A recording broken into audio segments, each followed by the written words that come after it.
Of 9-day deja vu in the Ninja A-League, Brisbane Roar taking on Sydney FC for the second time in 2 weeks. And it hasn't been long since they locked horns at Leichhardt Oval, but a lot has changed since on the Ninja A-League ladder. Alex Smith's side, 3-1 winners that night. It sent them second. It made them 7 games unbeaten. But now the Roar have fallen to 5th. And they return home to Spencer Park out for redemption after a disappointing 5-2 defeat to the ladder leaders Melbourne City on Sunday. You can see them sitting in 5th, and a few teams illustrate the tightness of the table better than the Brisbane Roar. A win tonight could be the difference between them ending the weekend in 2nd and slipping outside of the top 6. All the encouragement they need for a return to the winners list tonight as they return to home comforts and the teams make their way out of the tunnel. Sydney FC will be eager to get back to winning ways as well. They're in grip of an 82-game club record winless run. Brisbane will not be in any interest to give them a sniff of breaking that hoodoo as they continue their push towards the finals and make 2 big changes to their lineup today. It is a big welcome back to a Brisbane Roar starting 11 for the first time in 9 years for Angie Beard. She comes in alongside Bente Janssen, who featured off the bench last week. 2 big additions for Alex Smith's side. Here is Angie Beard, back where it all began for her in the Ninja A-League. She debuted for Brisbane as a 17-year-old back in 2014. And she is back in the competition now, the Philippines international, looking for crucial minutes ahead of the Asian Cup. Sydney FC, they made the decision not to appeal Kirsty Fenton's red card in midweek, so that leaves them short on a defender. She is one of 2 changes to the 11 from last week. Abby Lemon replaces her in a rejigged backline. Riley Tanner comes into attack alongside Jodie Ukekel, which means Amelia Cassar will feature off the bench for just the 2nd time the regular start of this season. There's Mackenzie Hawkesby. She scored the winner last time Sydney FC got a win interstate 322 days ago, would you believe? She's been in good form since coming back from a hamstring injury, back-to-back assists. She would love to add a goal, the first since round 1 tonight. There is Alex Smith, a 5-2 loss to Melbourne City, the final game of a 6-game in 23-day stretch. I'm sure he'll be very pleased to have had a much-needed breather for his injury-hit side going into tonight.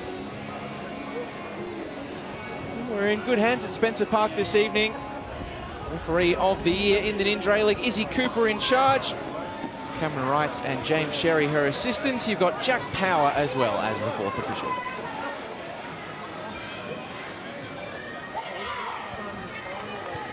Sydney breaking from their huddle as James Slaveski, the interim coach, hopes that he can end their 11-game winless run. A 12th match without 3 points for the Sky Blues would equal a Ninja A-League record in a single season.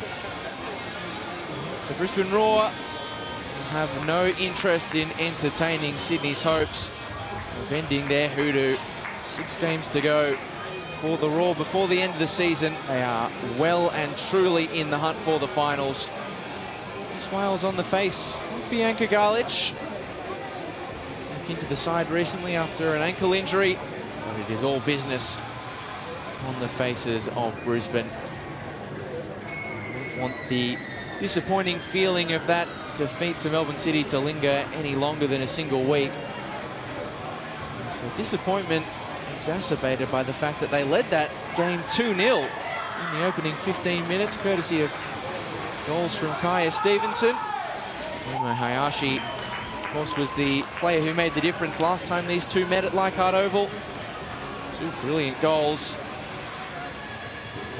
Outside the box, one a header for Momo Hayashi. Still can't believe it, even though it was 9 days ago. Nason looking to stop that. So it's an important battle here at both ends of the table. They say that familiarity breeds contempt, and these two are very familiar with each other, so we could well be on for a fiery affair at a rain-drenched Spencer Park. Game 2 of the Ninja A-League weekend, and it's great to have the company of Kath Canuli for it. Kath, a really intriguing clash for both of these sides who need the 3 points desperately, but for very different reasons. It really is, Lockie, and this has been the excitement of the Ninja A-League this season. It's been so up and down, and you look at the competition, it's not even a secure top 6 just yet, so I'm sure we're in for an exciting game here tonight.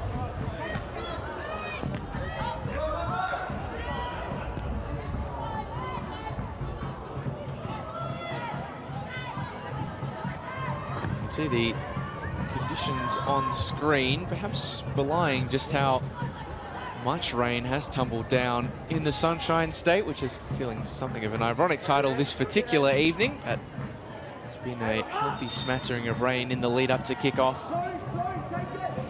All good to kick off. Continuing with the match today. There's Kaylee Talon-Henniker bringing Sydney back into play. Interesting to note that in the handful of games for Sydney FC under James Sylvesky, a bit of a tweak in shape, more of a 5 at the back system. Kaylee Talon-Henniker and Abby Lemon playing these wing-back slots. How does that change what they're trying to do? I think now he's just trying to put his own sort of, methods in place and just trying to tweak what he thinks is best fit. I'm sure he's had a good understanding and has watched the girls throughout this season. And it's just like any coach. When you come in, you have your own ideas, you have your own ways of how you want to set up and how you think that they can be successful. It hasn't been a great season for the girls so far, and he's come in and just put his spin on things. And I think now, he's brought in the likes of Ruby Sullivan, Kate Talon-Henniker as well, who's whistled that shot past the net. And again, just change things up in terms of shape, and you can see here now with Bianca Galic, a great strike here from distance there, but Bianca Galic comes back into the squad as well, a lot of experience. So now it's about girls looking to perform and trying to impress the interim coach. It's also a case of trying to fit a few square pegs into round holes as well. Sydney, well, one thing that Brisbane and Sydney do share in common is pretty lengthy injury lists. Perhaps nothing illustrates this more, Kath, than when we got the starting lineups before kickoff. I thought there must have been a misprint because Sydney FC have 2 goalkeepers listed on the bench to fill out the full complement of 7. It's crazy, isn't it? I don't think I've ever seen 2 goalkeepers on a match sheet as a substitute. So it's pretty crazy to see that, the lack of depth, and it's sad to see so many injuries across the league, especially with Sydney FC and Brisbane Roar having some significant players out this season. 2 sides who are dealing with a raft of absentees at the present moment. Brisbane have responded to the challenge of a lengthy injury list that's seen them lose 3 of their Matilda stars to long-term injuries. No Tamika Yallop, no Sian Fryer, no Grace Quilamu as well. 2 of those 3 suffering ACL injuries. And yet, but for that blip on the radar last week against Melbourne City, they all have been in very, very solid form despite their absentees. This has been one of the bright points of the absentees, the addition of Bente Janssen, who looks to find a shooting angle. It bounces right into the lap of Heather Hinds. You have to be alert to the danger of Bente Janssen this afternoon in her shooting prowess. Jansen's been great this season, the way she's got the ability to be able to take on players and dribble and keep that ball so close to her feet. She cuts in there on her left foot and just doesn't have the power behind the shot, but her qualities are definitely seen. Shumeth slipping it through the midfield lines. Good turn from Jodie Ukekel and a great line-breaking pass for Abby Lemon, who checks inside. Abby Lemon, big deflection. Will it break for Sydney? It flashes past the face of goal. A pure hit from Bianca Galic. Sydney nearly pulled something out of thin air. Still the Sky Blues come forward. Have not scored an away goal this season.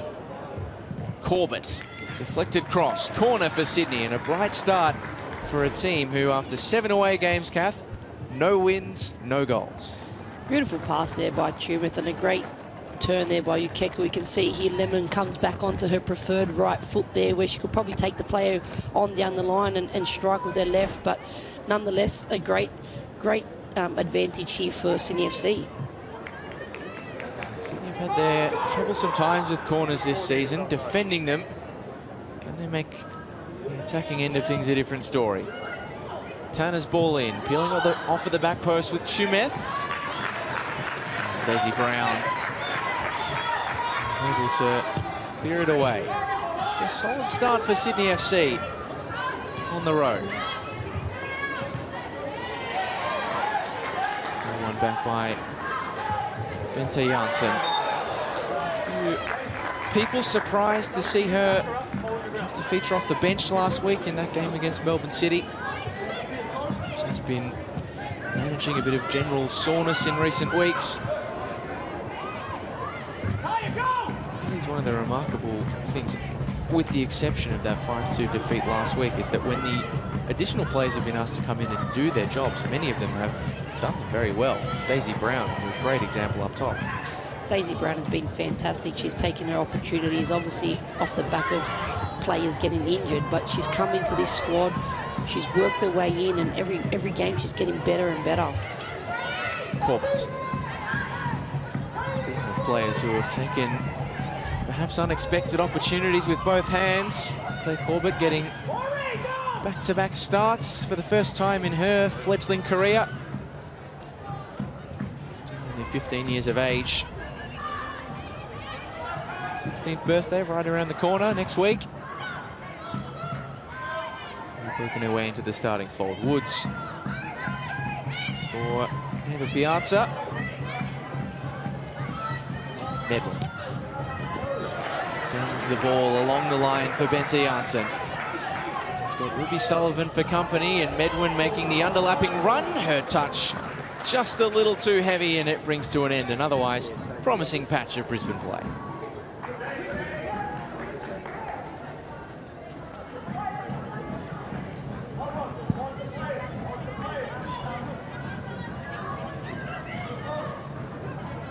Tumeth.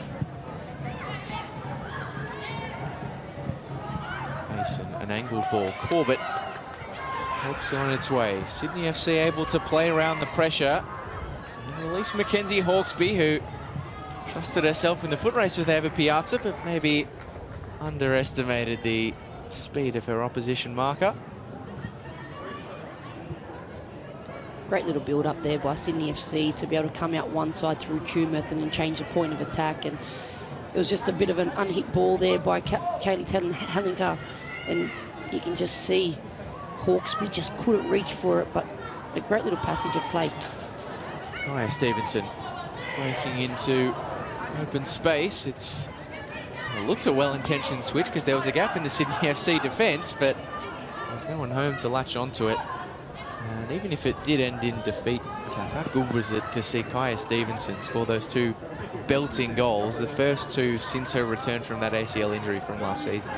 Absolutely, she's got plenty of qualities, and we know that she can hit the back of the net, and that just, you know, will give her a whole heap of confidence leading into these next games. And they really need her fire in Brisbane at the moment with the lack of depth and all the injuries that they have within this team. They need someone like Stevenson really firing for this squad. Garlich. Lemon helps it on its way to Hawkesby. Sydney FC building nicely down the right through Talon Henniker. Ukekel now. Hustled off it by Seidel. Two Americans going head to head. It's been a really promising start this for Sydney. And Brisbane on the back foot so far in the early knockings. Tish Woods, good use of the body, clever stuff. Sydney continue to keep Brisbane hemmed in their own half at the present.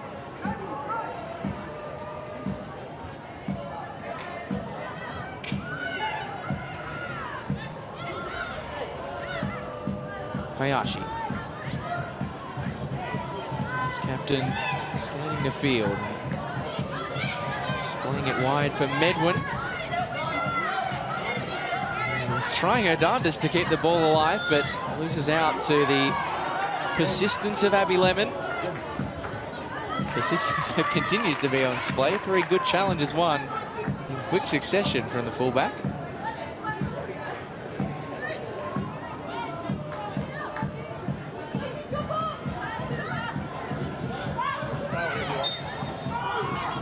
Goes Bente Janssen. Izzy Cooper quick to whistle. Sydney FC, 67% possession in the opening 10 minutes.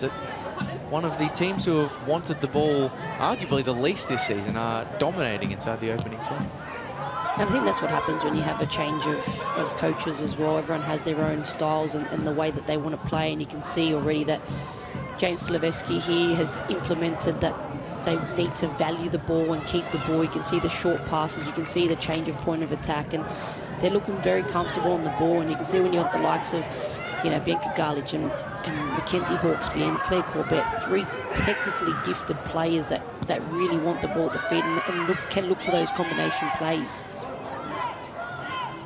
That earlier passage of play you highlighted where they were able to knock it out of the back, even though it came to nothing. That already felt like an indication of what we might continue to see, because I can't help but feel like there were a lot of situations earlier in the season for Sydney FC where they could have done that, but quite often elected to go long to try and launch it towards someone like an Amber Lookmeyer or a Sky Halmerick. So it feels like we're already, even though it's early days, seeing a defined shift. Absolutely, and that again, it comes down to the style of play that comes from the coaches. Coaches look at the way that they set up against teams, and they, you know, tactically will look at, okay, what can we do? How can we beat this team? And, you know, what do I want from my squad as well? And again, everyone looks at it from a different lens. It's one thing that Sydney FC fans can rely on their new interim head coach for. Analysis of the opposition. Has had a lot of technical and tactical analyst roles in his lead up to becoming the interim head coach. Most recently for Joe Montemuro in the Matildas setup. As Abby Lemon is given one to chase, and chase it down she does. Tanner. Inside for Hawkesby. Well turn by Bianca Garlich. Numbers in the box for Sydney. It was nearly one that sat up for Claire Corbett, but Brisbane Roar rid the danger.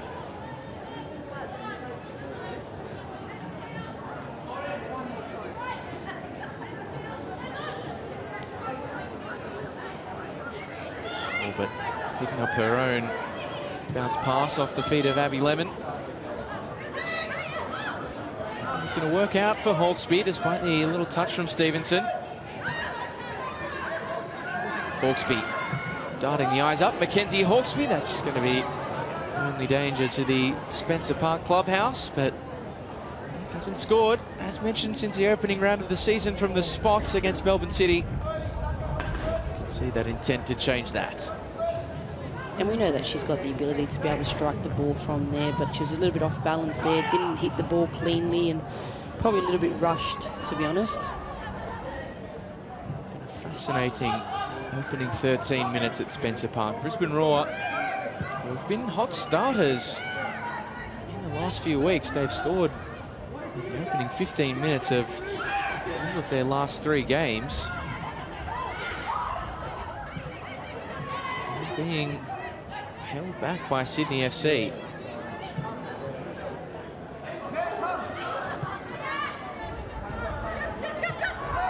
Garlich worked off it by Medwin, illegally so in the eyes of Izzy Cooper. Let's have that classic defensive midfield look, Kaya Stevenson. Absolutely, you can just see there a little bit of frustration there, no ball at all, and just taking Bianca Garlich out there.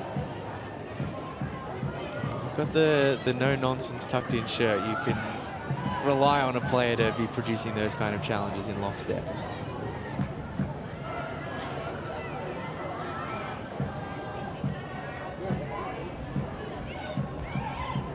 It's been a promising opening quarter of an hour for Sydney FC. Often the case with teams at the tail end of the table, particularly in this Ninja A-League season. Promise is great, but it's got to come with end results. For Sydney FC, it has to come with goals. What an efficient, ruthless side this Brisbane team can be, especially when Bente Janssen is the player who has the ball. Get the better of Tori Chumeth that time. And Sydney turning defence into attack rather quickly. Kekel. Brisbane Roar had enough numbers to deal with the threat posed by the American. Just looked to her left and her right and said, I probably don't have the reinforcement, the cavalry to make this happen.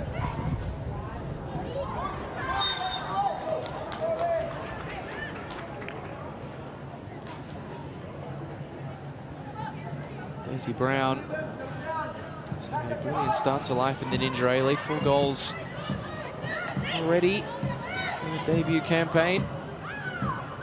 4 goals to go with her. Fairly healthy foul count as well. She, like Kaya Stevenson, a player not afraid to use the body when required. Anderson Asen is the latest victim that time of the tough tackling Tish Woods.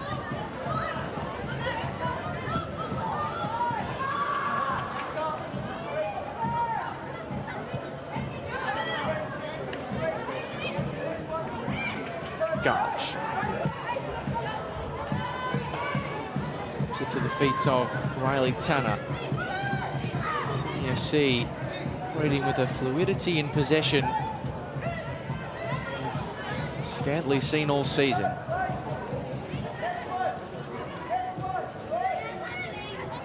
Hawksby slipped that ball in behind for Claire Corbett.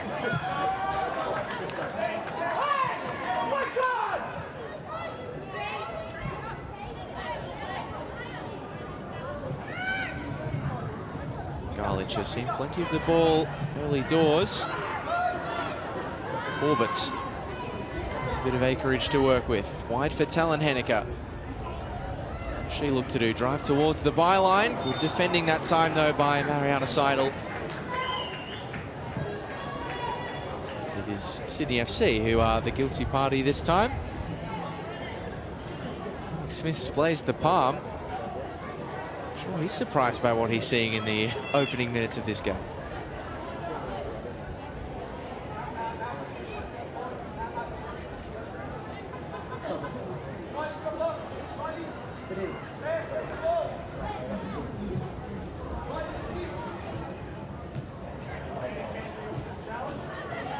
Flicked on, but to avail from a Sydney FC perspective. Medwin. The Spencer Park crowd lifts just a little any time the ball is in vicinity of Bente Janssen. Plays it into the feet of Daisy Brown. Good hold-up play from the teenager. Medwin now. And exact the cross. There's too many home to meet it had it been into the penalty box. But if this trend is to continue for a full 90, Kath, that's no sure thing, it must be said. Sydney FC are going to control the possession, and Brisbane, it seems as though their best attacking opportunities may well come down that right flank.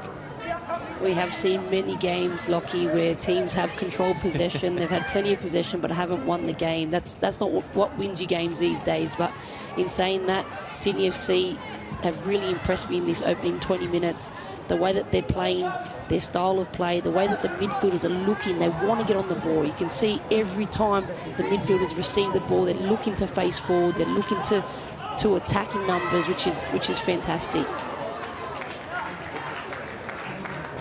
He's going to go out for a Sydney FC corner. So Ava Piazza just feeling the heat from Kaylee Talon Henniker.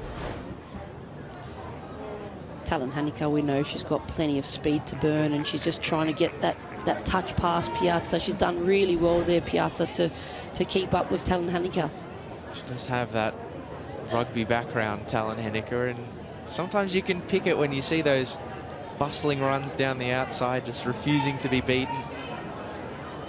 Her endeavour has won the visitors a corner. Sent in by Tanner. Asen flicking wide at the back post. And Nearly a year-long goal drought against their old side, Canberra United. Albeit in defeat last week, Madison Asen. Couldn't make it 2-2 that time around.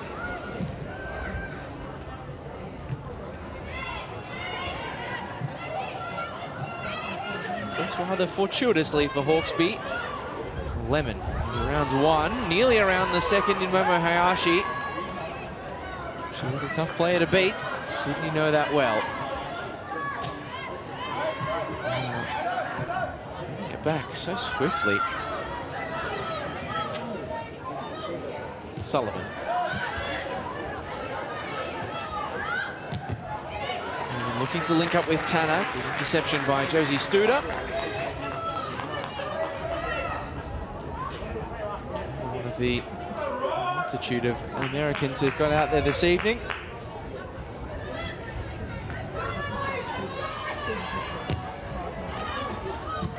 Half a dozen players who hail from the States, by my counts. Some of them representing other international teams like Riley Tanner, Panamanian international.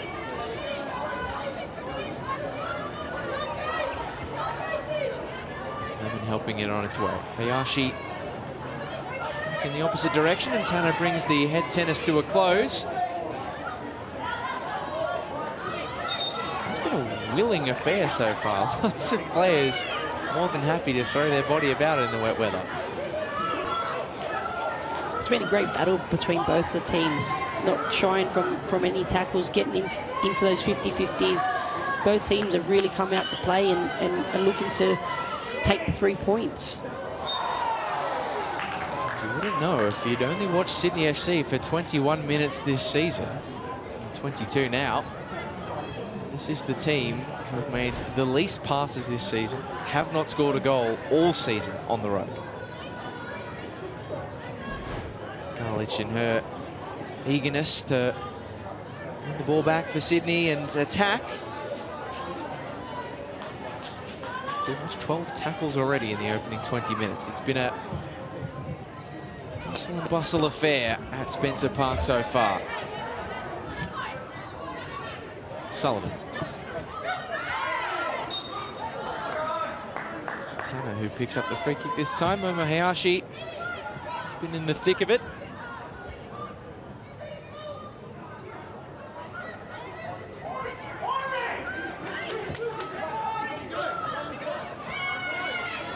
Sullivan. A little bit too easy for Amy Medwin.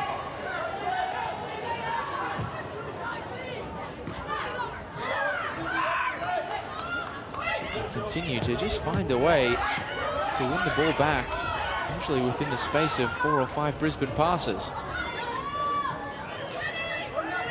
This one break for Benzie Janssen.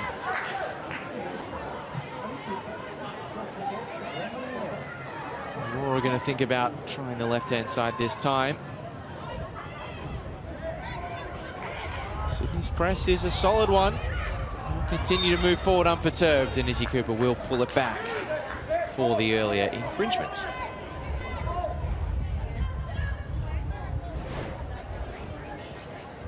You can see here Mackenzie Hawkesby just trying to use her body, and then Garlic just comes over the top and just breaks down play. It's a great battle this afternoon, or this evening rather. Bianca Garlich and Tish Woods, two serious competitors. When you chuck Mackenzie Hawkesby and Momo Hayashi in there as well, it's midfield battle is a very entertaining one indeed.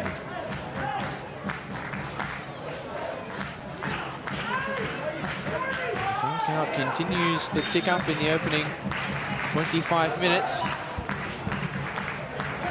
Seidel's set-piece delivery bounces in the Sydney FC penalty area. And Newkeckle reading it from that area.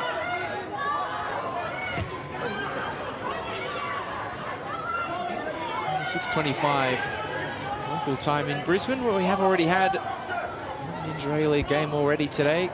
Spoil shared between the Wanderers and the Newcastle Jets, 1-1 at Combank Stadium.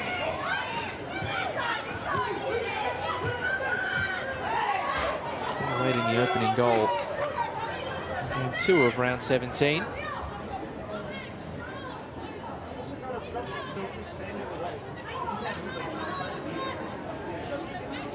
for the first time this evening, Smith is a little on the animated side in his technical area.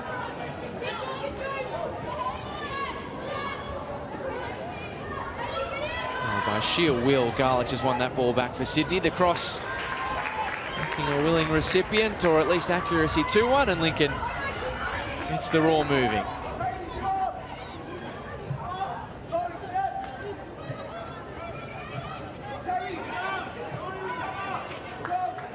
Brown connects with Beard, and now Medwin. This is more like it from Brisbane Raw. Medwin, onto the left she goes. Amy Medwin. She's been trying and trying and trying for that first goal in Brisbane Raw colours. It's not going to come this time. She's done well there, Medwin. She knows that she's got Lemon coming down the wing there, and she cuts in on her left foot. Just as she goes to strike that ball, she's just leaning that little bit too far back, and that's what sort of lifts it up. But she's done really well.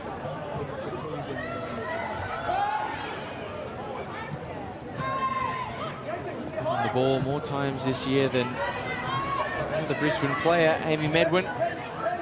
This fullback slot so crucial to the way the Raw like to move, irrespective of whether they're playing a 3 at the back or a 4.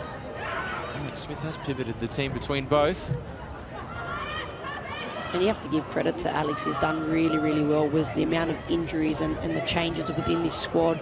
He's been able to shift the team around and still get results. And they're a team that love to play football. You can see their principles of play are clear every time that they take the pitch. It doesn't shy away from who's in and who's out.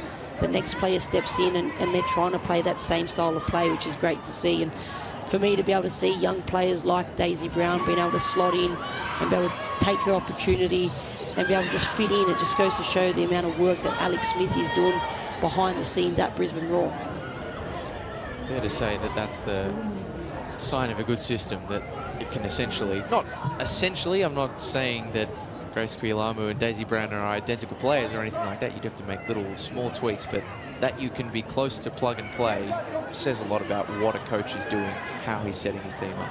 Absolutely, and it means that you need to be adaptable, and it means that, you know, during training sessions, all players understand what the roles and the responsibilities are of the team. And when you do have injuries, and they've had some significant injuries in this team, some key players that have left this team, and other players have stepped up and taken that role with both hands. Absentees, not to mention the departure of Leah Varley to the Bundesliga with Nuremberg as well. It's a player who I think you could make a fair argument has directly benefited from playing in this system, being coached by Alex Smith, who was in and out of the A-League system, now playing in the German Bundesliga. It's the kind of move that if one of your players makes it, Kath, you hang your hat on that sort of stuff as a coach.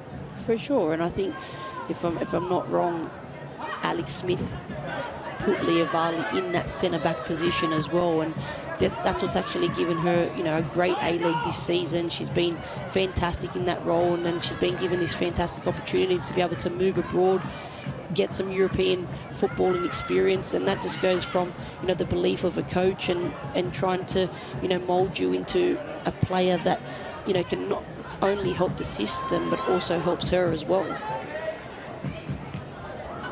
Edwin has her pocket picked by Mackenzie Hawkesby. Corbett returns the favour to the Hawk. The cross is a good one to the back post. Kekel side foots the effort towards goal, and Brisbane come up with the block.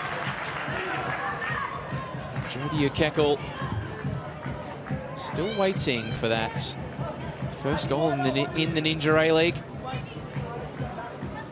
The player has had more shots this season without finding the back of the net than Jodie Kekel. She is on the ball, trying to set something up for her teammate. Corbett, can she keep the ball alive? Just, but we need to allow Mariana Seidel to regain it for the Raw.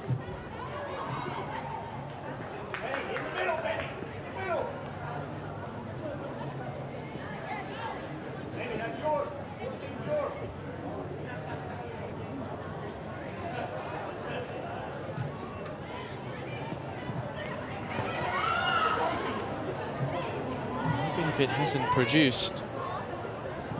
Sydney FC's first goal in a long time.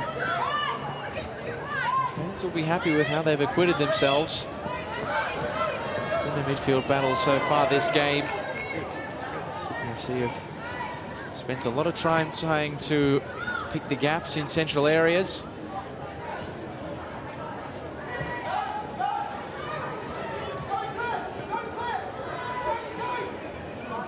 If you are watching on in New South Wales or elsewhere from the Sky Blue persuasion, you've almost seen your team pass the ball around and out from the back as much tonight as the vast majority of the season that's led up to this. It's been refreshing from the Sky Blues, and thus far Brisbane have had far more of a challenge on their hands than their 3-1 win 9 days ago.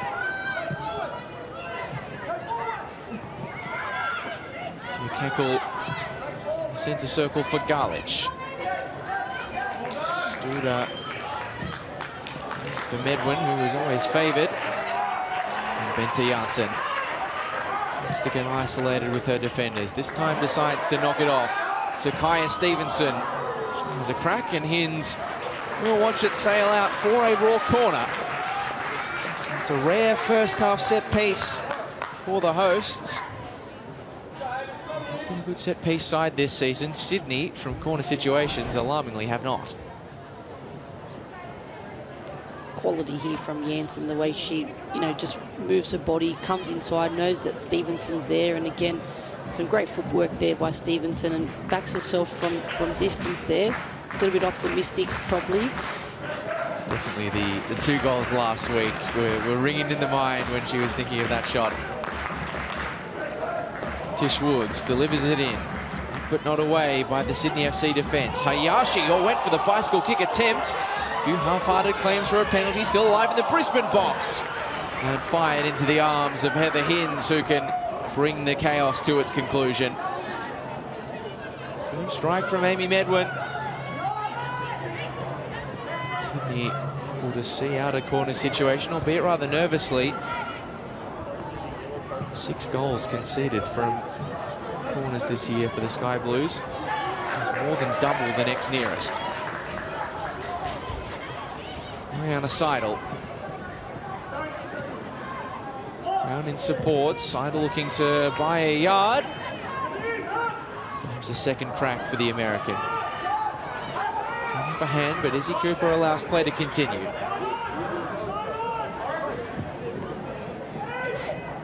Seidel for Beard, cut back, nearly sat for Janssen, and the shot on the turn from Medwin is blocked by Sydney FC. It's still a scramble in the penalty area. Medwin looking for options. Woods and Sydney FC tow it away through Mackenzie Hawkesby. Seidel again, deflected cross, missed by Hinds. Unfortunately for the Sky Blue back line, Tori Chumeth clears the danger.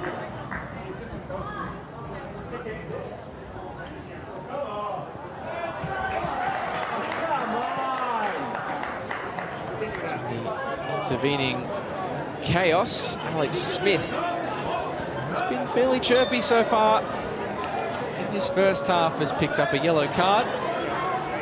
He's in conversation with his bench. Assistant coach Izaka Cernak. A scrap between Stevenson and Bianca Garlich.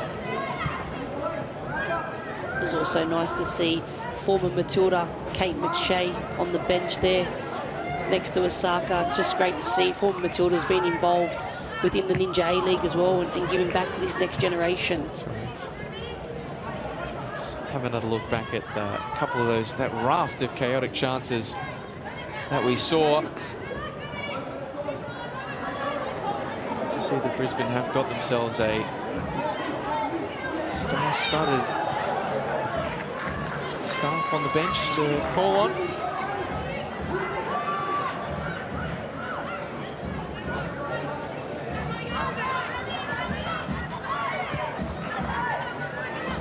Medwin.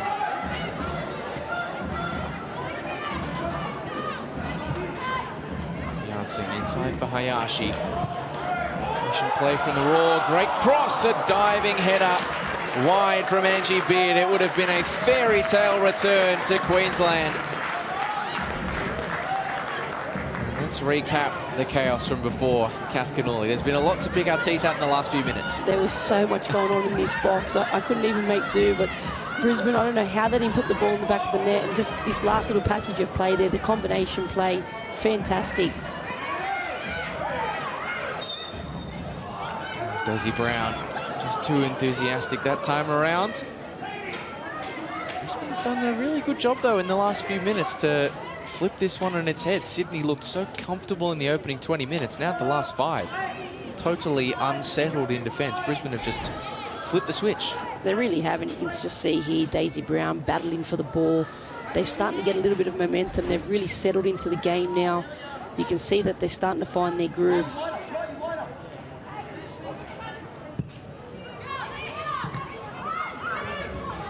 Daisy Brown scoring the last meeting between these two. Angie Beard marching forward, flicking towards Bente Janssen. Good block by Ruby Sullivan. It straight into safety.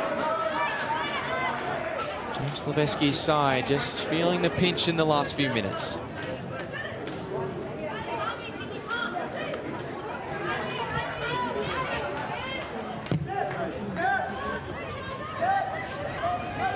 This has been a very solid response to a slow start from Alex Smith's side. Brown. Off the front line nicely. Saw she had the space to attack ahead and went for it. Intercepted by Asen. Emily Tanner is going to chase forlornly. Comfortable in the end for Josie Studer.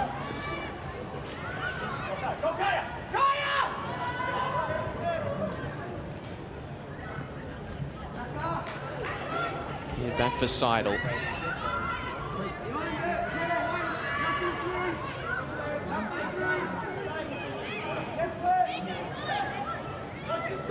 Teams getting the ball around nicely now. You can see Sydney running at 81% pass accuracy. 81.9 to be specific, which it's a game that's starting to go a little bit in waves. Sydney FC have their turn, knocking it around, showing what they can do on the ball. Now Brisbane are having their turn and doing a reasonable job.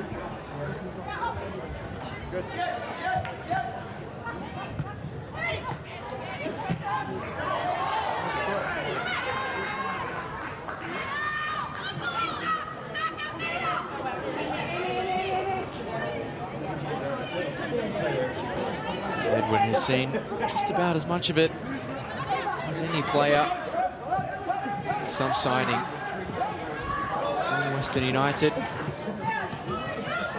It's a shot count as well. 13 total in the first half. Not often you've said that in Sydney FC games so far this season. Despite the volume of shots, keepers still yet to really be called into action. Heather Hinds has had a couple of half moments. Will be a point upon which, Kath, both of these sides can continue to work. You can see here really that the keepers haven't really been tested, but it's definitely turned into a battle on the pitch between these two sides. It could also get a little bit dangerous as well, given the conditions, the rain, the wetness. As they come in sliding in on tackles, they've got to be really careful. It's continued to trickle down throughout the first 40 minutes at Spencer Park. It's a nice ball. Pressure reliever from Abby Lemon. Hawkesby. Shumeth. It gets her body in the way. Her influence on the game has grown over time. We've seen Amy Medwin being very happy to gallivant down the right-hand side, add in attack. Angie Beard is doing her fair share of that sort of work on the left now as well. Alex Smith is obviously recognising that when Sydney are going forward in numbers, they are quite vulnerable in those wide areas, and they're probably using Medwin and Beard to try and exploit that once they do win the ball.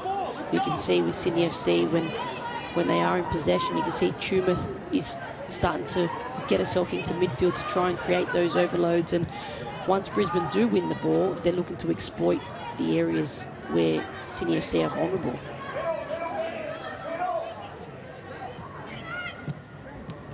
Tactically intriguing battle, this one.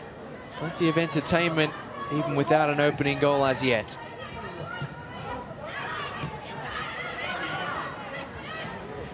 All have looked more likely to change that in the last 10 minutes.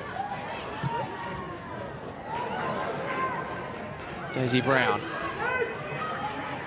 finds the support of Kaya Stevenson, who has plenty to aim at in this Brisbane Roar box. She went for Beard, perhaps not the desired option. And it all comes to naught for Kaya Stevenson. So we'll look to lock Sydney FC in their defensive half. Another test for James Slaveski's side as they look to play the ball out from the back rather than heading long. Although that time they do head long. The pressure just proving too much from the home side. Studer out to Medwin.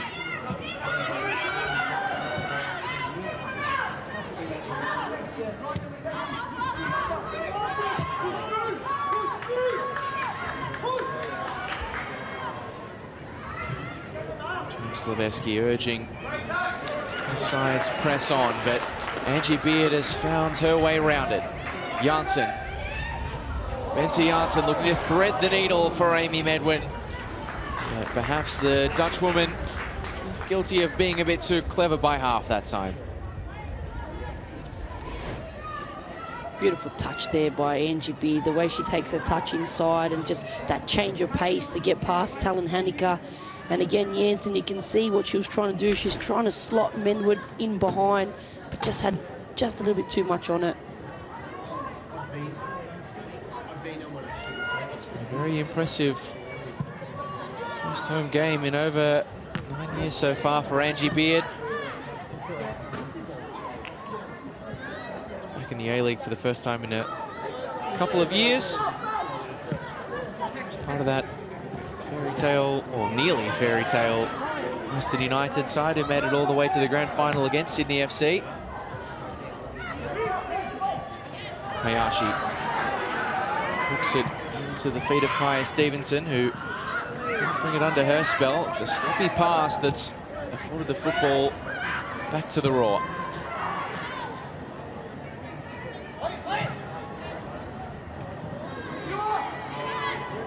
Garlich. Footwork. The ex-Mariner.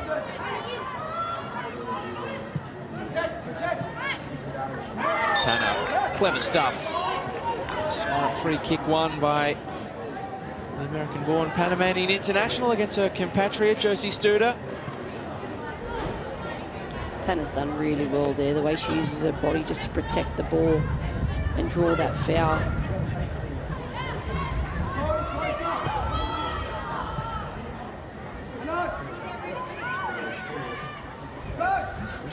Been vulnerable in the final minutes of first halves this season. Need to see this one out. Sydney FC continue to hunt for an away goal in this season of the Ninja A-League after 7 failed attempts. It is a Ninja A-League record that they have smashed. 4 games without a goal, the previous away record. With the score tonight, Sydney FC will double it.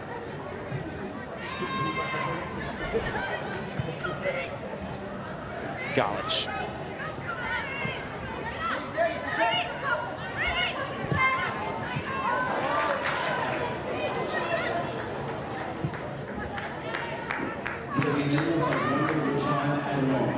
Additional minutes chucked on by Jack Power, the 4th official. Time enough perhaps for one chance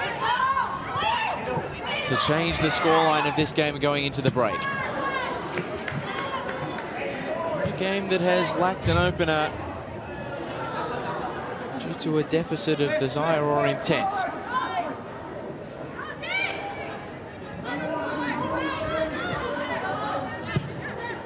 Hayashi swings it to the back post. Shumeth clears. And it's over the head of Studer.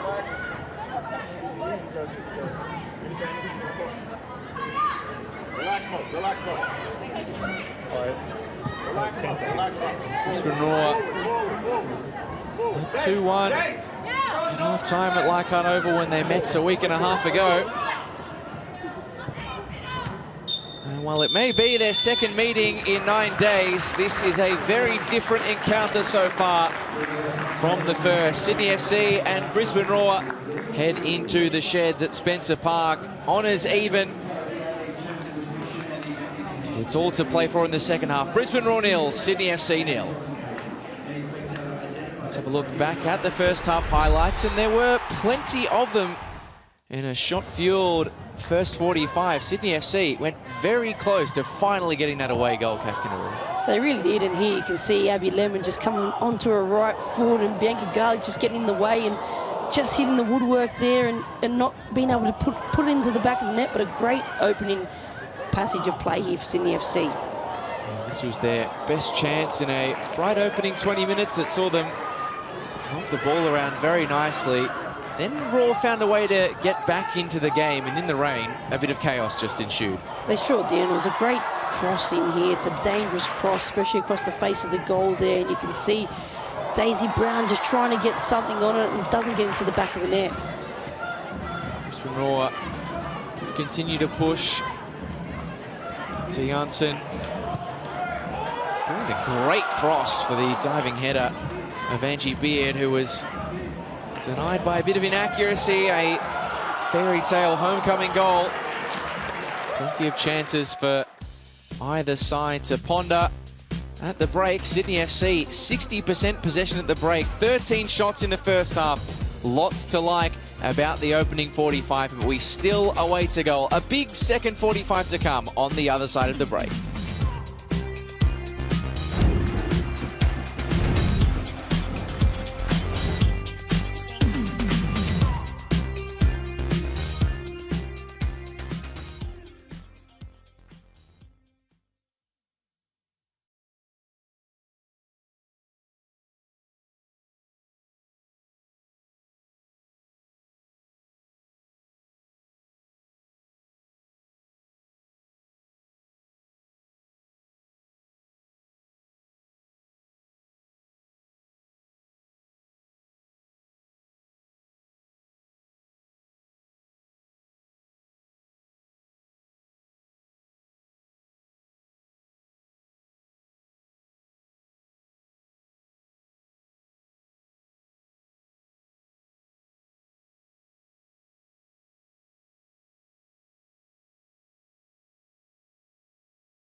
Welcome back to Spencer Park, still awaiting the opening goal between Brisbane Roar and Sydney FC. An entertaining first half, and we are going to get a chance to hear from the new A-League's CEO, Steve Rosic. He did his first interview during the week. Let's hear what he had to say about the Ninja A-League.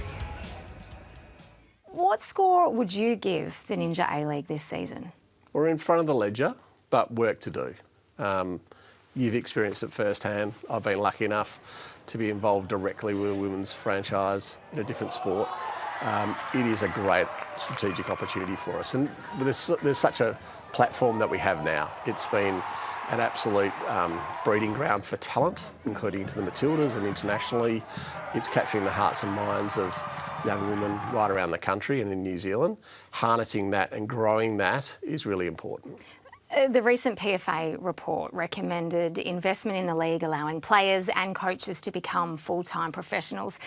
Is that a serious consideration for the APL? It's a serious aim, absolutely. And trying to get to that outcome in a sustainable way is what we're focused on. So do we want to achieve that? Yes. What's the time frame and how we get there? That's where the work is. At a national level, of course, the 2023 Women's World Cup exploded. It saw a spike in popularity around the world in women's football and here in Australia. That's potentially plateaued a little bit since that time, but we're ramping up for the Women's Asian Cup coming up in March. How do we leverage the interest in that tournament to increase the visibility and engagement with the Ninja A-League? Well, you just spoke about the 2023 World Cup, and didn't that capture the nation's imagination? It was hard not to be part of it, and that showcases the benefit of major events and what our sport can do and how it really goes right across all demographics, all states, and it was just delightful to see. So that opportunity is at a different level with the Asian Cup that's on our doorstep. It's a privilege to have it here in Australia. We're working really hard to now look at how we benefit from that. So live sites, digital content, and also promotion in the lead up to our final series. That's what the team's working on at the moment. And hopefully witnessing lots of players that play in the Ninja A-League out on the park. There's no better advertisement than that, is there? Absolutely. We'll think back to that 2023 team. All of them came from the A-League. I think the average games played was 85, and that's a great result. Solid foundation. Let's talk about some of those players then, what we call the golden generation of women's football, Sam Kerr, Steph Catley, Caitlin Ford. How important is it to retain and potentially attract them back to the Ninja A-League? That's the opportunity for us as a league, but also the clubs, providing that environment, not just to identify them, grow them, if they have the ways and the means to then progress internationally, but to entice them back. You're seeing that in the men's league, and I think that's a natural evolution also in the women's league. Because many people would say that should be a strategic priority, especially when it comes to growing the fan base and overall popularity. Do you agree with that statement? Absolutely, and clubs are focused on that, providing that environment, that economic opportunity to return to their home country and play in front of their families and friends. Great to get the thoughts of the new APL CEO, Steve Rosic, and he's not wrong, Kath Canuli. This Asian Cup is going to be such a major growth opportunity for the Ninja A-League off the back of it. Absolutely. How good it is that we get to bring these tournaments to Australia for these young girls to be able to see. I just can't wait for it to get started, especially coming off the back of the Women's World Cup, to be able to roll through with an Asian Cup. This is just fantastic. And there should, with any luck, be Ninja A-League stars on show in multiple national teams in that competition. March 1 is getting closer. It certainly is getting closer.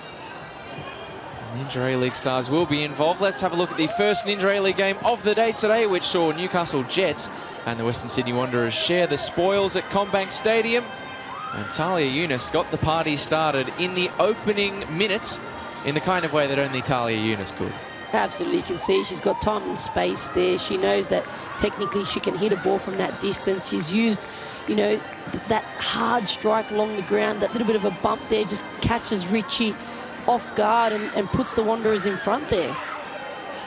Great strike from Talia Younis, just the second of her Ninja A-League career, and then Melina Reyes came up with a late response.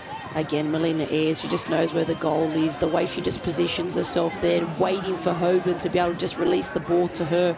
That first time finish into the back of the net. Lots to like in those two goals. Food for thought ahead of the second half, and let's provide a bit more inspiration. There's been some great goals in the Ninja A-League. Here are a few bangers to enjoy before the second half recommences.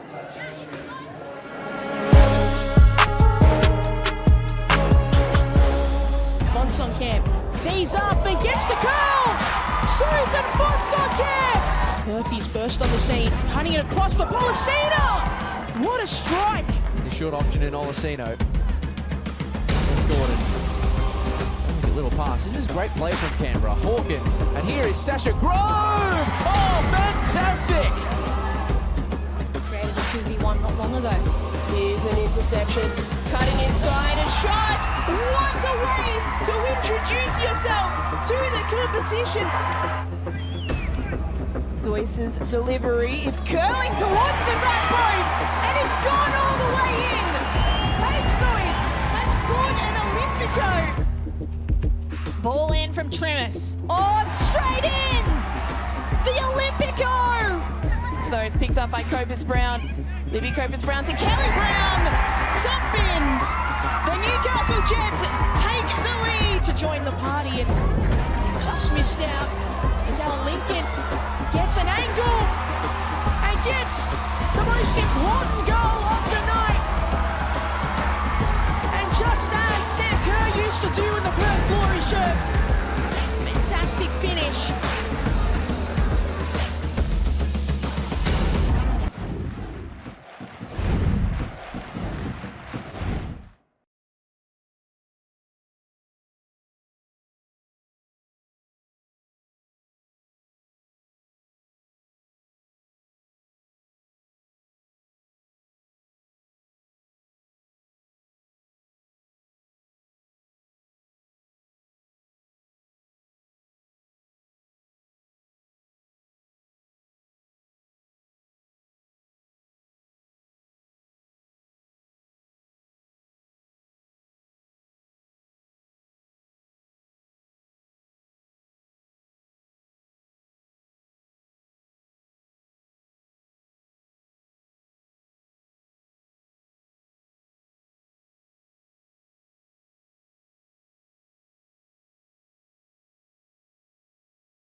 .45 minutes to play at Spencer Park. All to play for in the second game of round 17 in the Ninja A-League. Goalless between Sydney FC and Brisbane Roar so far, but all the evidence is that that could change.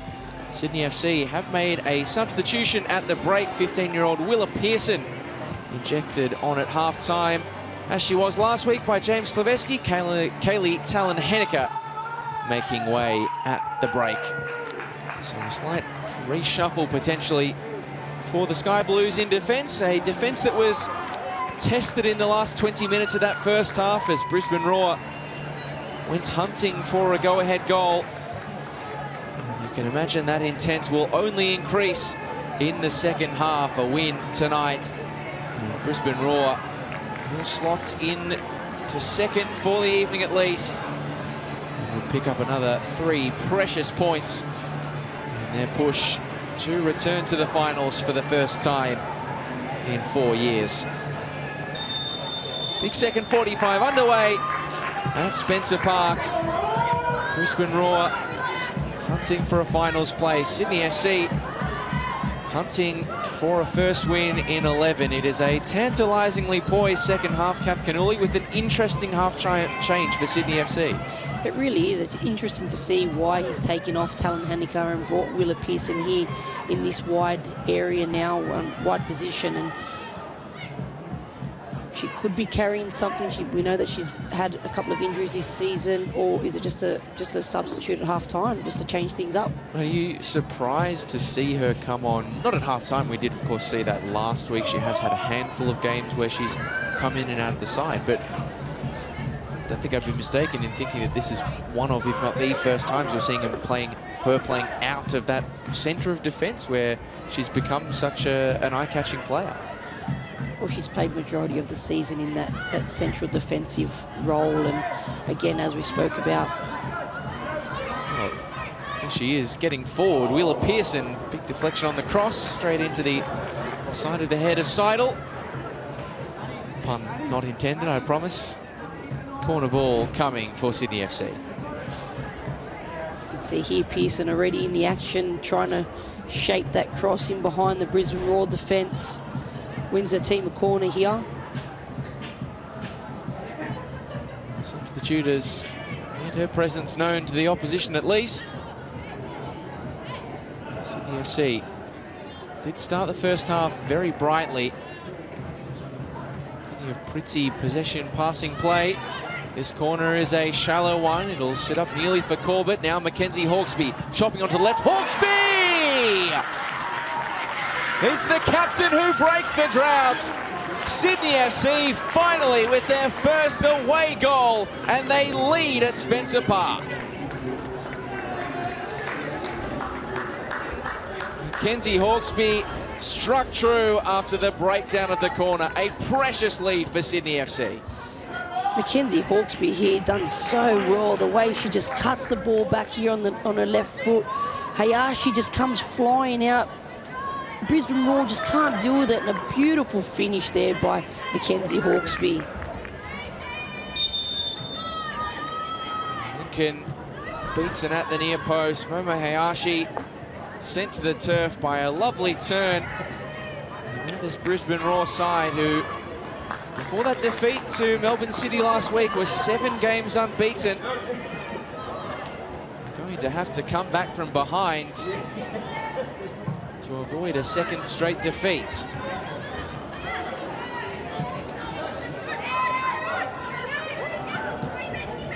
Smith's side only kept 1 clean sheet all season. Fancy when they watch that goal back will be a little bit disappointed with the slight sloppiness in the defending.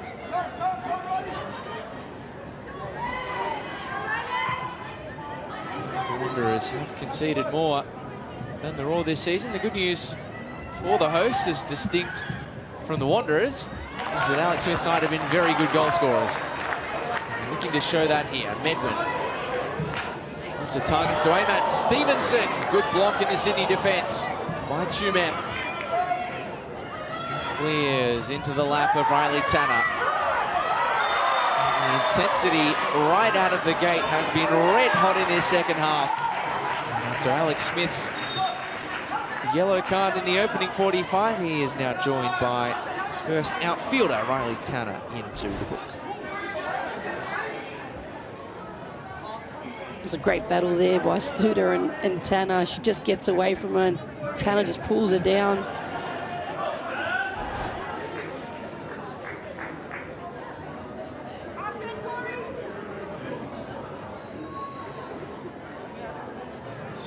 Brisbane Roar were slightly slow to start the first half. It seems though that pattern has re-emerged in the second.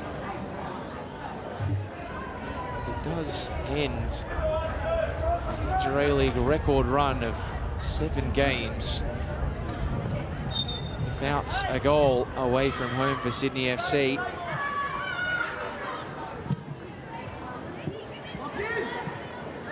Waited a painstaking 747 minutes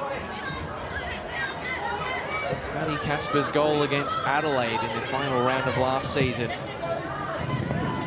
Mackenzie Hawkesby, said before kickoff, was the last player to score. Interstate match winner for the Sky Blues is the player who's put them in the lead. The attacking quality Raw have got, that lead is not necessarily assured. Lincoln off the line, smothering it in the advance of Riley Tanner.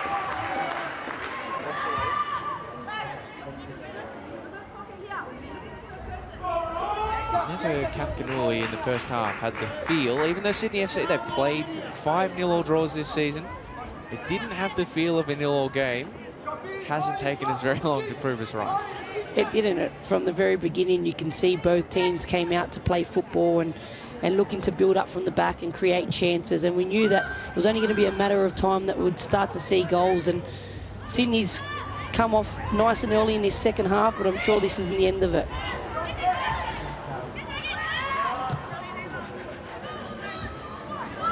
Real onus on the Raw to respond now. It's the time this year that they've conceded the opening goal in a game. Bounce back ability though. Back to home a few draws, a win as well. Mackenzie Hawkesby, precious second of the season. First since the opening round from the spot against Sydney, or against Melbourne City for Sydney, I should say.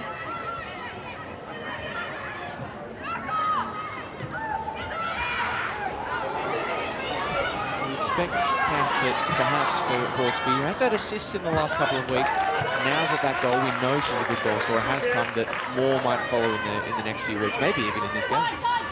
Of course, I think, you know, you start to get a bit of confidence as well. She played a lot of this season out of position, which isn't easy.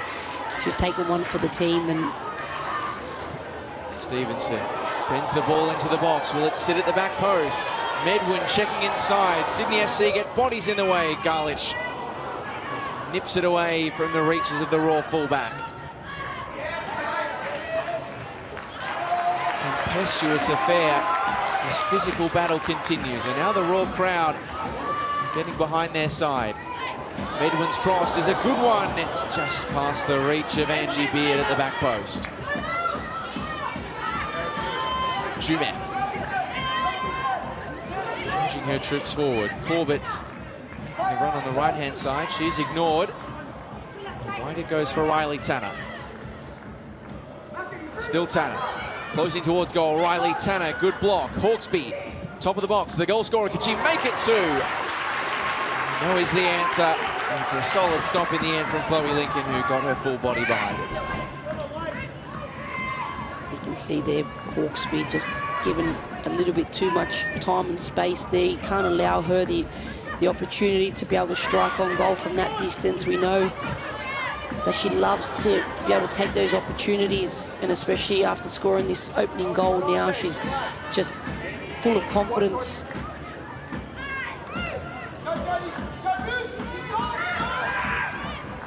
She is again Mackenzie Hawkesby feeding Corbett, who rips the ball through the lines for Willa Pearson.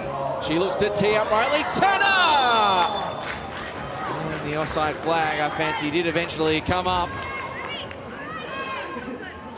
There it is from Cameron Wright. An enterprising play again from Sydney FC. What a beautiful ball here by Claire Corbett to be able to pick Willa Pearson out there, and you can just see what Pearson is trying to do, the way that she just curls that ball in behind the Brisbane Roar defence. Riley Tanner just offside there, but beautiful passage of play for Sydney FC.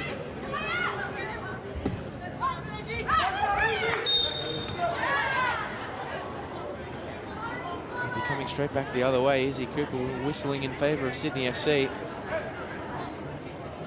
It's been really fascinating so far in the first 10 minutes of the second half, because we haven't had a chance to see it this season, what Wheeler Pearson might be able to provide in attack. I can barely believe I'm saying it, but is this a case, Kath, of we apologise, we were not familiar with your game, because some great crosses down this right-hand side. Well, I'm sure James Slaveski wouldn't be putting her in a position where she wouldn't feel comfortable with, and we've seen in the start of the season she got put into that centre back role due to injuries, and she pretty much stayed there for the rest of the season. And you know, again, new coach comes in, sees different qualities in their players, and it's great to see the youngster be so adaptable to be able to change and be able to come on, especially after starting majority of these games, to be able to come off the bench in a new position and really take it with both hands. It's good hustle and bustle by Hayashi. The free kick is eventually going to be awarded. I think Izzy Cooper was just waiting to see if any opening might materialise for the Raw.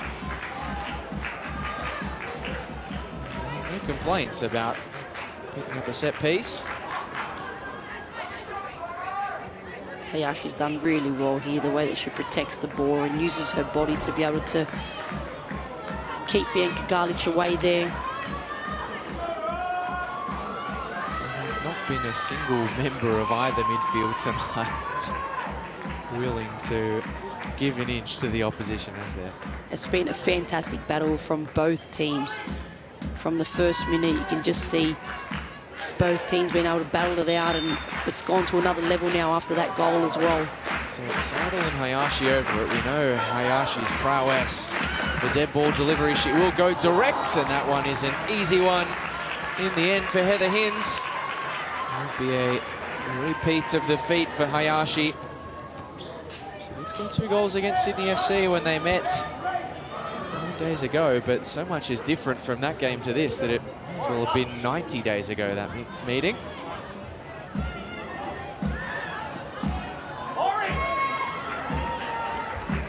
Oh, you fancy someone who've scored than any side except Melbourne City this season will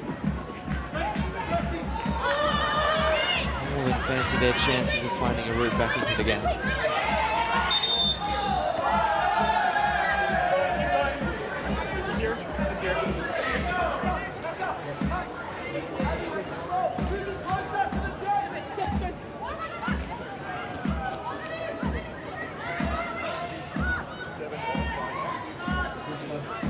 Lemon.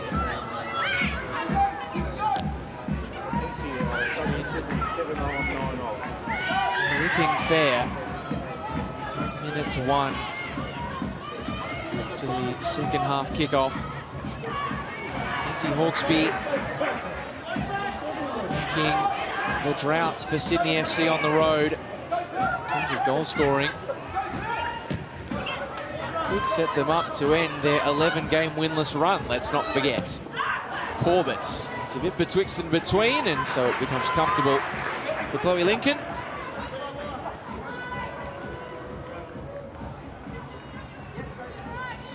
Easy to look at and analyse the Raw's desire for the 3 points, their intent to push for finals.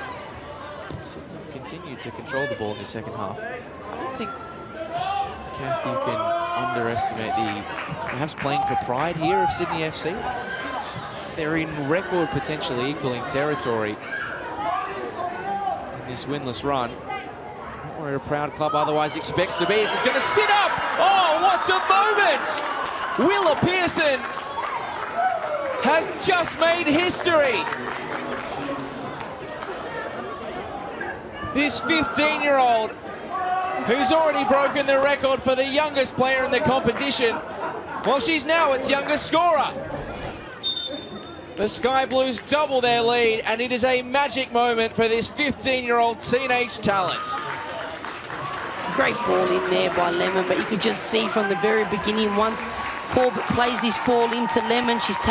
You can see Wheeler Pearson just demanding, wanting the ball. The run that she makes, the intensity, the desire to want to get into the box and get on that ball. That's what puts that ball in the back of the net for Wheeler Pearson. And what a fantastic moment for the youngster. The youngest Ninja A-League player at 14. Now the youngest Ninja A-League goal scorer, 15 years and 51 days. She has beaten Sam Kerr's record by a full month. And only a handful of games into her career, her star continues to rise. That is incredible. And it's left Brisbane Roar with a mountain to climb. They've made a couple of substitutions as well. You can see Ashlyn Miller has come onto the field.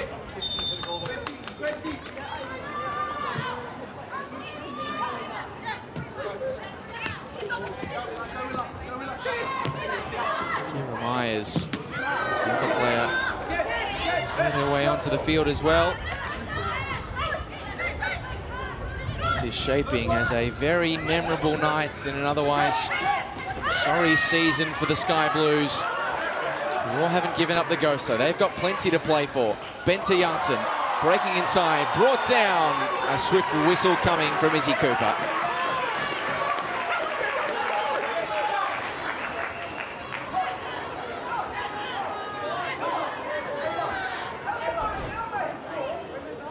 You just see Janssen, the way she uses her body to be able to feint and come back out onto that left foot there. And Ruby Sullivan just grabbing her there for the foul.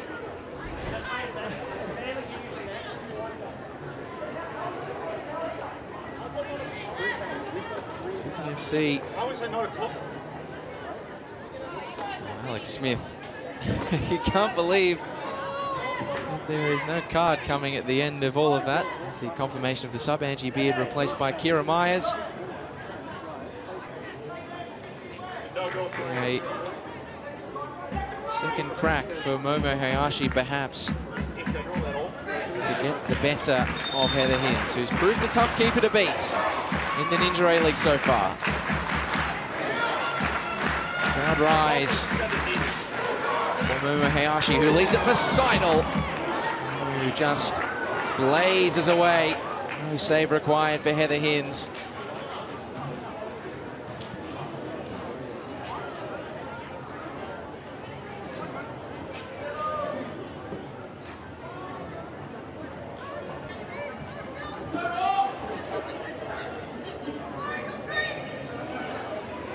A tough all time for Sydney FC. 82 days without a win. 7 defeats, only a handful of goals scored. Signaled the end for iconic manager Ante Juric. In game 3 of his interim stint, James Slaveski is 28 minutes away, and that is a lot of minutes, to be fair, from being the man who could end a club record drought. It's another young talent onto the field. Amelia Cassar has come on for Jodie Ukekel.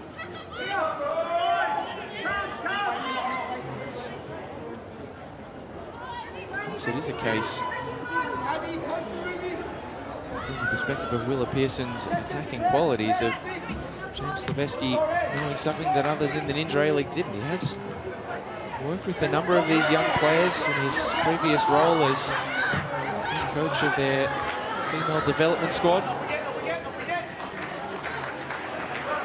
Has to be said, Kath, it's looking a very prescient coaching move so far.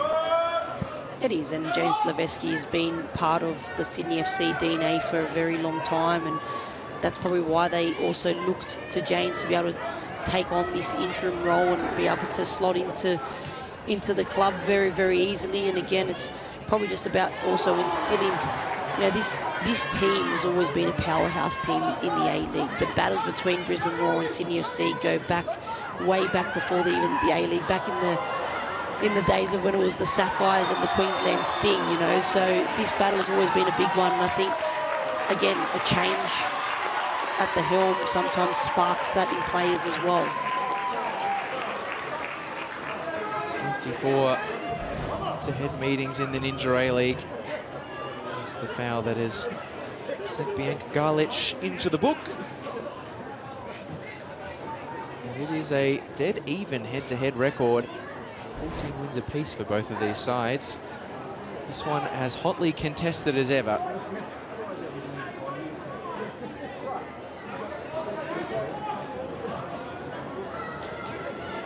Be third time's the charm for Brisbane Roar's set-piece team. This may be the toughest task yet, but it is the same two standing over it. It is going to be Hayashi this time. Oh, super stop from Heather Hinz, who tips it round the post. That time the Japanese ace got the eye in, and the American was equal to the task. Great strike here by Hayashi. To be able to strike the ball with that type of power from that distance is phenomenal. And a great save there by Hinz. Quality of the strike matched by the quality of the keeping. Still work to do for Sydney. Headed clear by Hawkesby. Seidel returns the ball to the retreating Woods. But hauled down from behind. Pocketbook of Izzy Cooper getting a serious workout in the second half. Mariana Seidel, the latest entrant into it.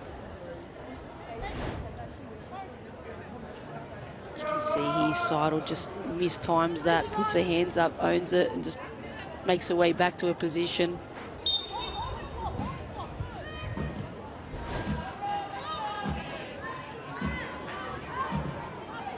24 minutes to play in an utterly intriguing second game. Round 17 of the Ninja A-League.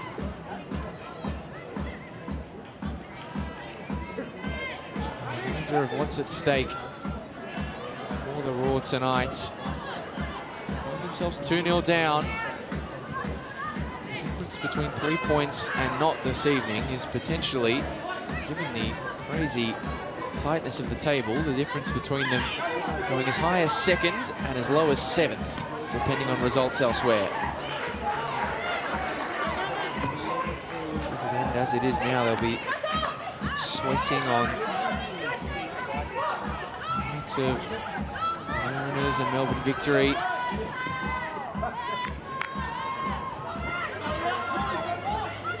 Third for Sydney, you imagine, will put a bow on it. And actually winning it back.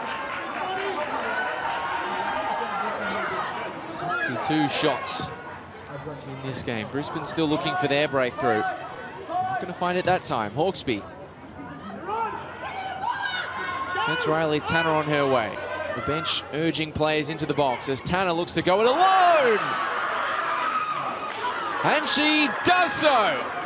3-0 Sydney FC.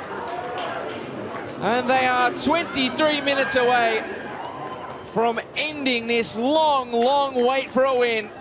And Riley Tanner is the person who has put them within reach with a fine finish. Great ball in here from Mackenzie Hawkesby to find Tanner. You know what Tanner's qualities are like, especially going 1v1. She backs herself, she just takes a touch past the defender and then strikes the ball and beats Lincoln there at the near post. Third of the season for Riley Tanner. Powerful drive from the Panamanian international. Was brought into the starting 11 today by James Slaveski. She has repaid the faith as it has put Sydney FC on the brink of sweet relief.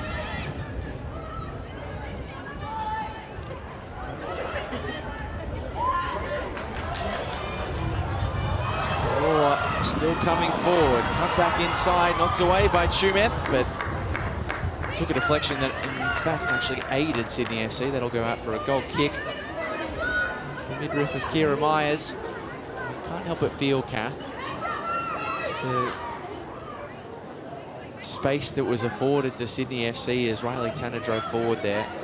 Is this the point after such a great run where maybe we're seeing the scale, the extent, the toll of these injuries for Brisbane Roar start to pinch them a little bit? I think Sydney have been the better team from the start of the game. The way that they came out, they dominated possession.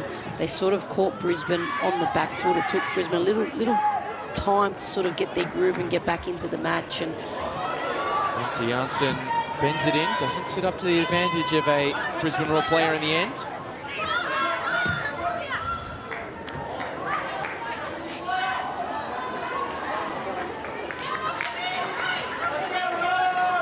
And again, you can see here with the Brisbane Roar, they've tried to make a few changes to be able to change things up. And again, I think it's just today, on its day, Sydney FC have really come out and really taken it to the Roar, and they haven't had the opportunity to be able to get that momentum to get back into the game.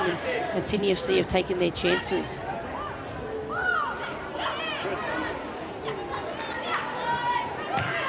It's going to be an almighty push. Brisbane Roar to come away with something here. It doesn't happen often, history tells you, in the Ninja A-League, but it can happen.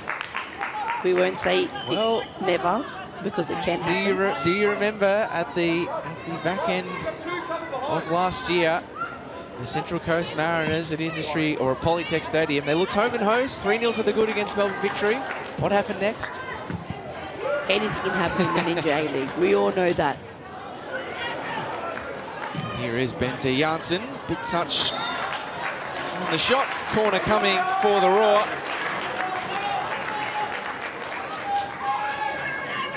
Bente Janssen has tried her hardest in attack for Alex Smith's side today. Since then, it will all be in vain.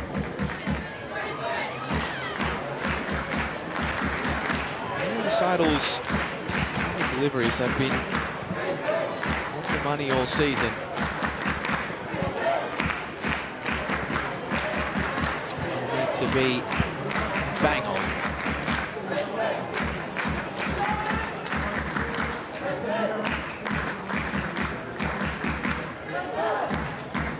Swung in by Seidel. It's a high pull. Hayashi to score another header against Sydney FC. Sky Blues bring their lines up.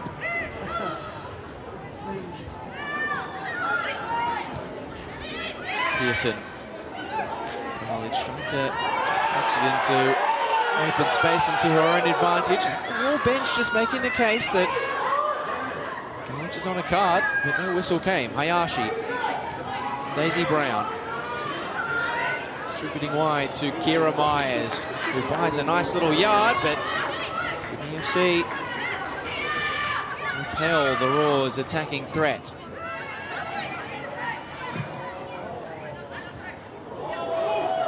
Daisy Brown, top of the box, feeding Medwin.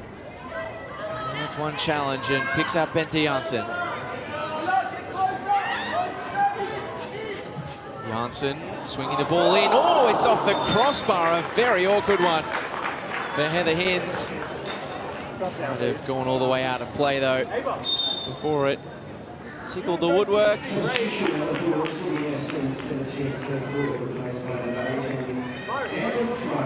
Another Sydney FC substitution, Claire Corbett. 15-year-old bringing to an end her second successive start, the second of her career.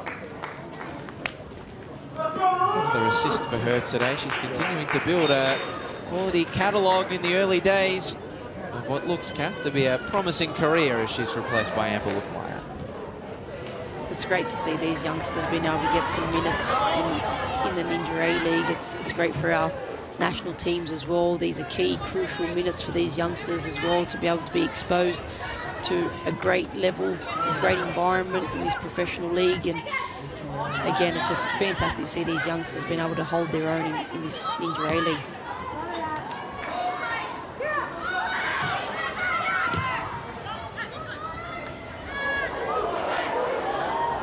Angela Miller couldn't touch it around Bianca Garlich.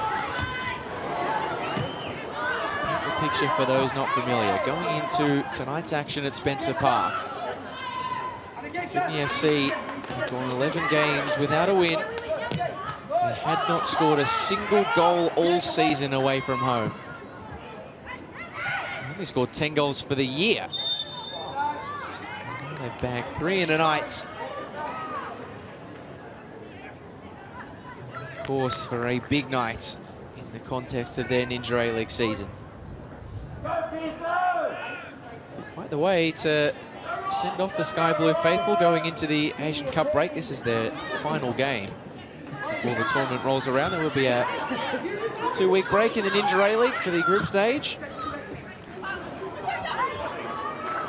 Brisbane Roar, another crucial home game. It's even more important if this result holds against Adelaide United next week. Easy as it is to believe, there will only be 4 games left to go of the season when the Asian Cup is done and dusted.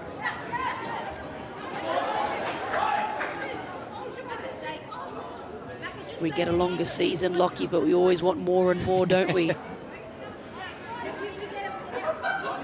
There's no satisfaction with the appetite of people for Ninja A-League action. Willa Pearson is going to end this year as one of the stories of it. 2 major records broken this year. Sydney trying to push forward and win a free kick.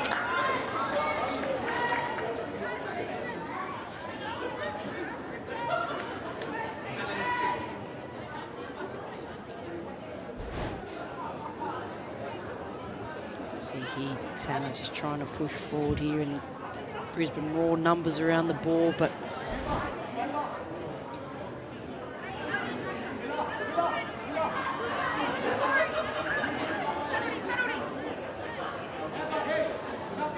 Lincoln just moving the 2-player wall around as they look to block Riley Tanner's delivery. It's a good clip as well. Lincoln flapped at it. And there was no Sydney FC player in anticipatory weight behind her. It's the first time the Sky Blues have scored 3 goals in a game since the 2nd of March last year against Brisbane Roar. Ricardo with that 3-2 win, headlined by a cracking free kick from Nat Tobin, who I'm sure is watching on, very much enjoying this one. don't remind me of that game, Lockie. I remember calling that game.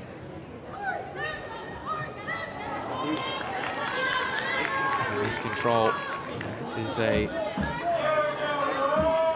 that will give the A-League's digital crew plenty to talk about on aleagues.com.au.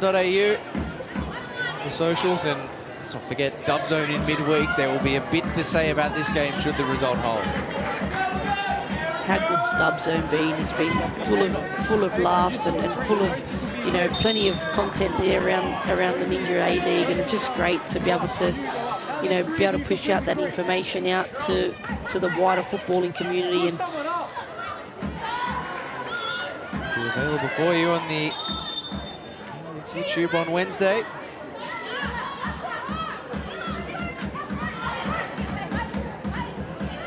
Pearson may be the first item on the run sheet, perhaps. If not, maybe Sydney FC. Who knows? There is still a full weekend of games to come, and there's some big ones on the way. we have to mention the maturity of Willa Pearson coming into this league, being given her first start, then obviously getting dropped to the bench from a new coach as well, and then coming in tonight and be able to slot into a new position, taking it again with both hands, and been fantastic since she's come off the bench at half-time. Ante Juric had to deal with a lot of challenges in his final season as Sydney FC head coach. I think he would be the first to admit that there are probably a lot of things he didn't get right. Willa Pearson, the option to play her as a 14-year-old, to give her starting minutes, probably not going in the ones I didn't get right, Cole. For sure, and it's always difficult as a coach to be able to make those decisions. There's always plenty of rights and plenty of wrongs as well as a head coach, and not everyone always agrees with them as well, but I think Willa really done fantastic to being able to slot into that role. And again, we talk about her being a 14-year-old girl, but you have to have maturity to be able to take that opportunity as well. And I think she's done it so well. She's been super humble on and off the pitch.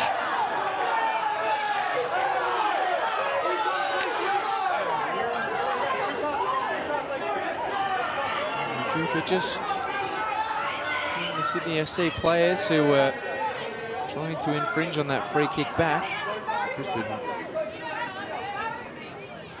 experienced heads are asking the question as to whether or not that should be a card coming the way of Tori Tumeth. Let's have another look, Captain Moore. You can be the judge. There's the foul. This is the attempt to block the free kick. I think in that position there, when you are standing in front of the player,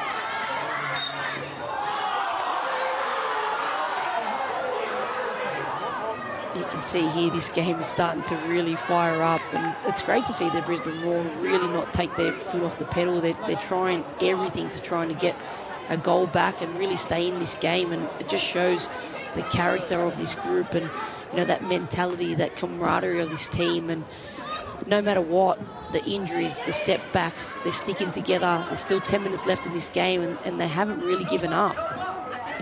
Still attacking, and again, we know how good this side can be with the talents they've got. If they get one, they will fancy their chances of finding a second, but a second will not be enough. To come away from this game with anything. 24 fouls in this game. It really has been a rugged old affair in the wet weather at Spencer Park. There's another tough tackle from Tish Woods. Couldn't feed it to the advantage of a teammate. Tumeth. Tanner. Sydney have got numbers here if they can pick their passes. They haven't picked the right one that time. Caught offside on the left-hand side. This is notable about this game for me. So you can sense that frustration in the crowd. There's the frustration amongst the benches for Brisbane. That's the kind of frustration that teams in the Ninja A-League are accustomed to when playing against the Sydney FC of old. This team who made them so hard to beat. It feels like it'll be a real marker for James Sylvesky that he can bring back that frustration feeling of other teams when they have to play against Sydney and try to get a result. For sure, it's never easy coming up against Sydney FC. Doesn't matter what type of season that they're having. They've always been a quality side and had plenty of firepower going forward. Lookmeyer trying to keep it alive. Tanner. She try and get herself a second. It's a bit betwixt and between. Still at the feet of the Panamanian international. As we tick inside the final 10, Sydney FC will be very happy to take another corner.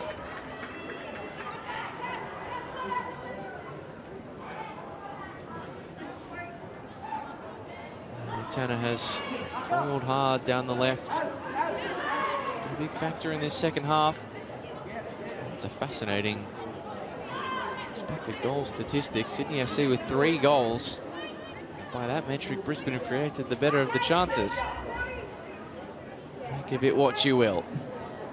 As Cassar curls it in. Oh, it's off the post. Lookmeyer.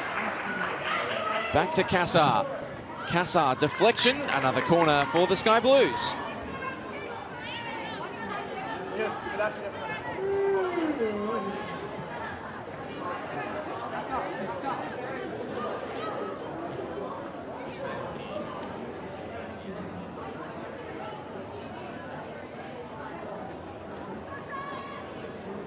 So another crack for Cassar. This one towards the back post. There was a player there in Asen for Sydney, Tumeth. Hawksby feeds it back inside. Asen, it takes a touch. Garlich was scrapping for it, still going. It's off the post. And fortuitously for Chloe Lincoln, off her shoulder rather than her back, at the concession of a 3rd straight Sky Blue corner.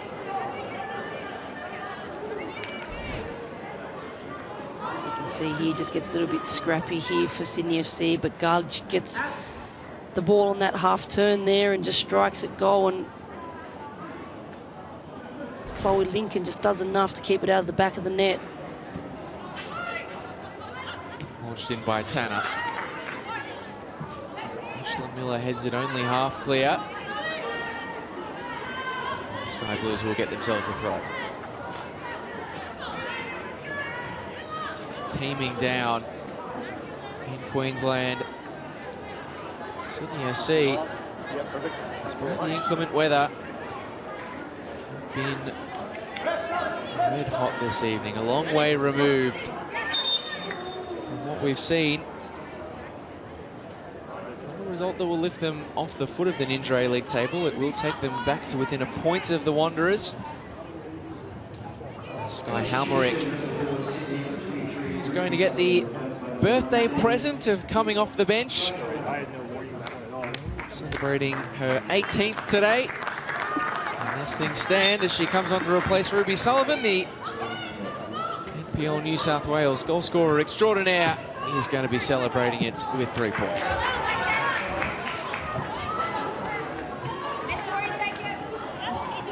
She would love even more than 3 points.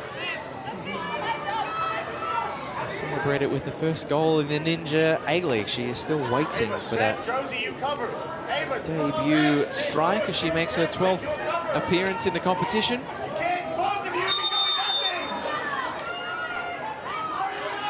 Signed off the back of over 20 goal season for NWS Spirits in the local state leagues.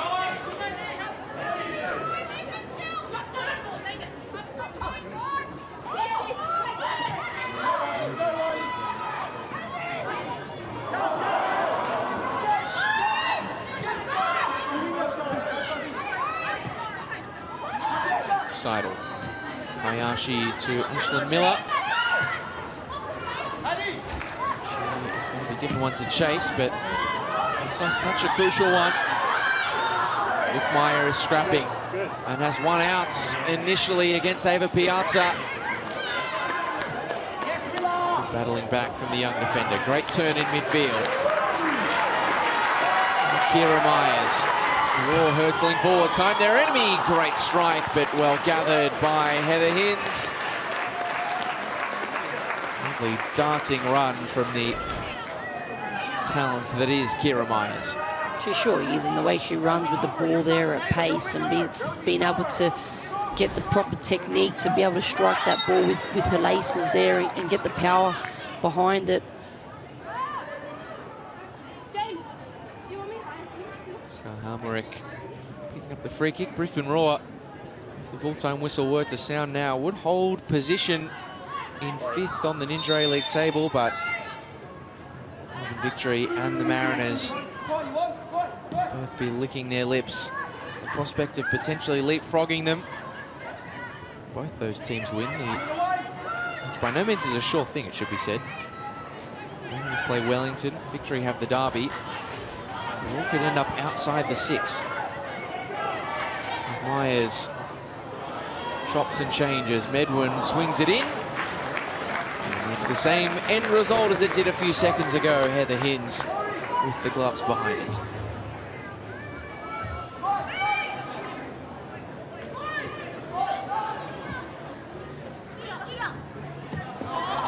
And not able to keep that one alive. We have made a lot of Brisbane Roar's absentees in their injury list. Mentioning that Sydney are without 7 first-team stars at the present moment. Not that you would know it on today's evidence, but they've been without the likes of Indy Dos Santos and Nat Tobin all season. They've lost more along the way as Brisbane break forward. Amy Medwin still going. Sky Blues can't fully clear it. Bente Janssen takes it straight at Heather Hinds, and the frustration on the face of the Dutch woman tells the story.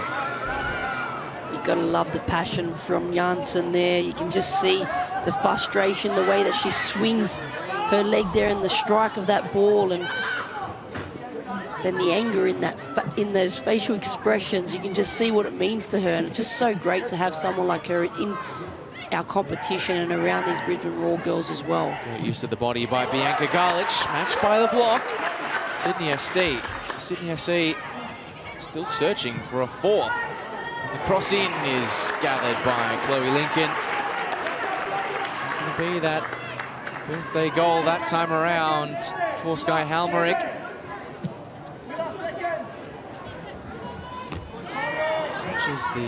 Such has been the incident-fueled fare of this fixture. I would be surprised to see 4 or 5 minutes added on in stoppage. Brisbane is still looking to pull one back. Medwin held up by the Sydney FC defence. Back to Myers, and what do I know? Just 3 minutes added on to the end of this game. Sydney FC can just about reach out and touch this long-awaited win.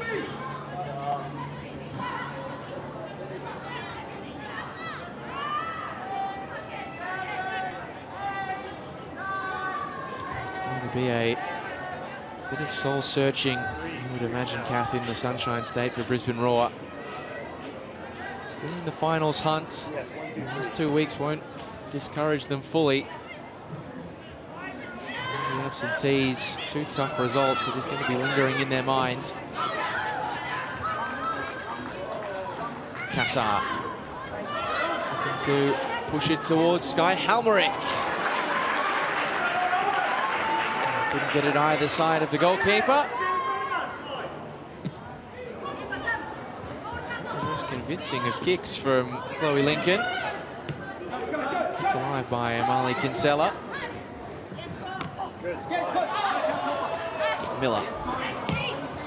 Knocked off it by tenacious sky blue midfield line.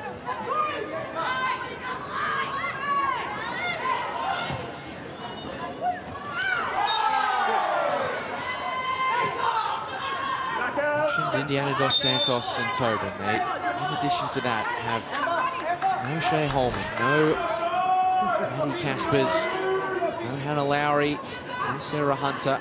Kirsty Fenton suspended. 7 players in their first team squad out with injury. Contextualizing factor behind this torrid run that was approaching record territories. Brisbane pushing forward. Lemon thumping it clear. Final minutes of a headline-making result in the second game of round 17 in the Ninja A-League. One that will make those elsewhere sit up and take notice. And now it's launched over the top for Sky Halmerick, who's broken through. Is this the moment? It is! And it is the perfect way to celebrate your 18th birthday. Sky Halmerick gets her first Ninja A-League goal. And Sydney FC are back in the winner's circle for the first time in a long time. And these celebrations, Kath Canuli, tell the story for the player and for the team. They really do. She's waited such a long time to be able to put this ball in the back of the net, especially off a fantastic NPL season. She's come out here on her 18th birthday, has scored the goal that she's waited so long for, and it's just fantastic to see for this youngster. 23 goals in NPL New South Wales. Anyone who watched her in that competition will tell you that this moment was a matter of when and not if. And there is simply no better time to have it arrive than on your 18th birthday. 4-0 Sydney FC. Oh, and it's tipped towards goal by Hins. He was nervous for the American keeper. Just clinging on to her clean sheet. Sydney FC just want the full-time whistle to arrive so they can celebrate some sky blue salvation. After 82 days and 11 games, Sydney FC's long-awaited win arrives in the Sunshine State, and it arrives in style. 4-0. They win against the Brisbane Roar. A second half smashing in which Sky Halmerick added the final of 4 second half goals. Alongside Riley Tanner, Sky Halmerick and Willa Pearson. A massive result. Sydney FC 4, Brisbane Roar 0. We said Kath Canuli at halftime, it did not have the feel of a goalless game. We didn't know it was going to be one-way traffic for Sydney. We didn't. They started really, really well. You can see here Mackenzie Hawkesby done really well just to beat Chloe Lincoln there at the near post. You can see here just the hunger and the desire of the Sydney FC team, a little bit different to what we've seen previously. Yeah, a bit of something